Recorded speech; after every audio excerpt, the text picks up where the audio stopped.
शाकाहारी आहात आणि प्रोटीन सोर्स कसा कंप्लीट करावा हा प्रश्न तुम्हालाही पडतोय. तर मग महाराष्ट्रातील या 7 डाळी देतील तुम्हाला कंप्लीट प्रोटीन सोर्स. तर नंबर 7 वरती आहे उडीद डाळ आणि तांदूळ. याचं पीठ जर दळून तुम्ही आंबून इडली सांबर बनवून खाल्लं तर तुम्हाला एका प्लेटच्या सर्व्हिंगमध्ये किमान 8 ते 10 ग्रॅम प्रोटीन मिळेल. त्यानंतर नंबर 6 वरती आहे मूग डाळ आणि बाजरी. याच्या प्रोटीन मधून तुम्हाला मिथेनाइन आणि लायसिन असे 2 अमिनो ऍसिड्स मिळतात आणि हे पचायला अगदी हलकं असतं.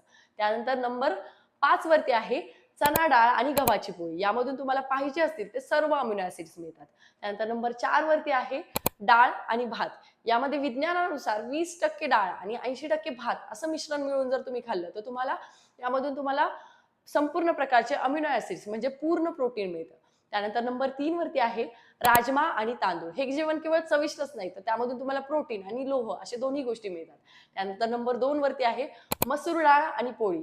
हे जेवण जेवायला अगदी छान, हलकं आणि यामधून तुम्हाला अगदी चांगल्या प्रकारचे अमिनो ऍसिड्स मिळतात. वरतून याचा ग्लायसेमिक इंडेक्स हा कमी असल्यामुळे तुमच्या रक्तातील साखर वाढण्याचं प्रमाण हे खूप कमी असतं.